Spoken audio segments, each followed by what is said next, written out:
All right, Matt, second fight on our preliminary card. UFC Vegas number 6 coming at us from the Apex facility in Las Vegas, Nevada. Like I already said, listen, we've got a really interesting fight because we have a fighter coming in on short notice that you might have seen on the broadcast last weekend, and Youssef Zalal stepping in for Steve Garcia, taking on Slippery Pete, Peter Barrett. And Matt, a lot of people might be familiar with Peter Barrett from his appearance on Dana White's Contender Series in 2018. We haven't seen him recently. I mean, he's been away for quite some time.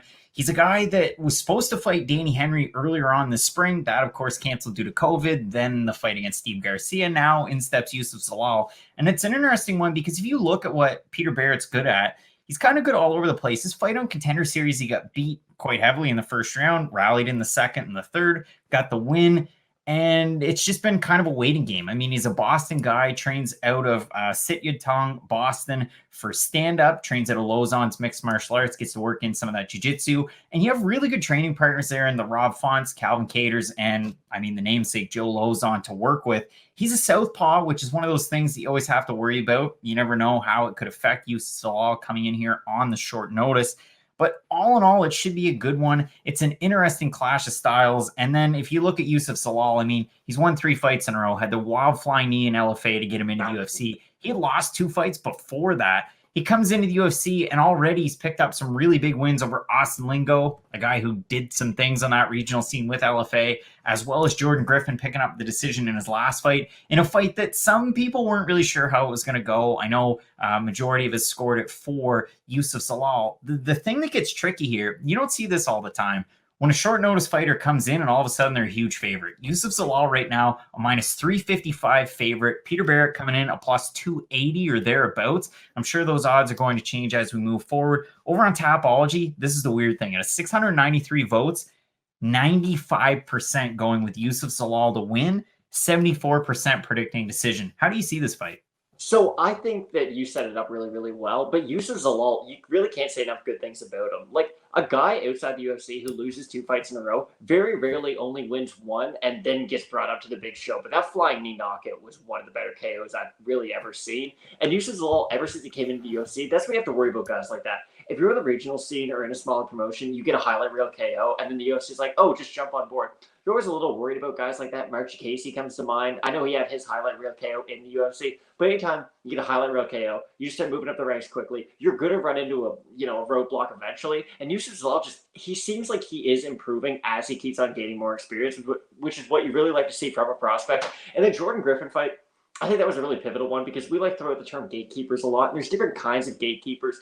Garrett Brunson last weekend, for instance, he's very much a gatekeeper to the elite of his division. Jordan Griffin's more he's a gatekeeper of, if you can beat him, you at least deserve to be in the UFC. He's not an easy out. He is going to test you in some capacities. He's kind of well-rounded everywhere.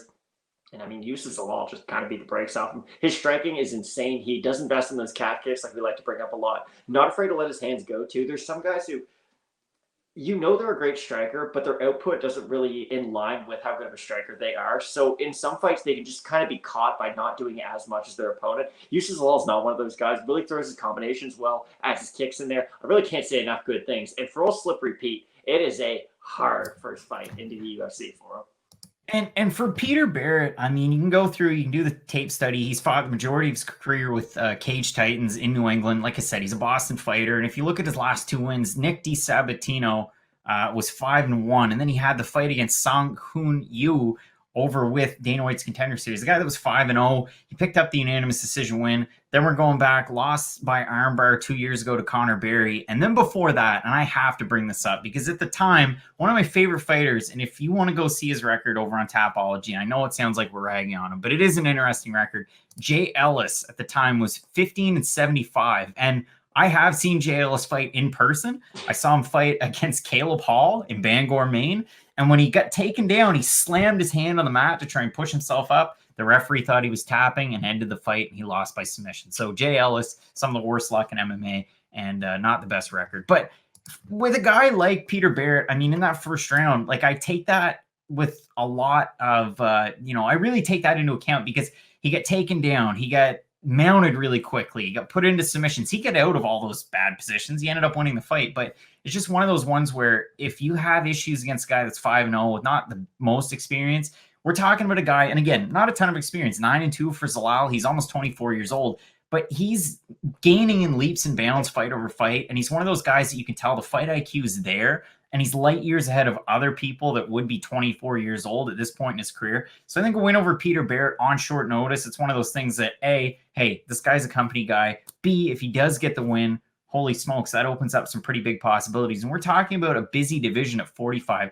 The one other thing that maybe you want to know, the fact that Peter Barrett, this is one of his first fights at featherweight. He has fought at featherweight in the past, but it's been quite some time since then. And, you know, we're talking about names that are in the UFC. He's fought guys like TJ Brown and lost by submission, but it's going to happen. So I believe we're both going to pick Youssef Zalal to win here, correct?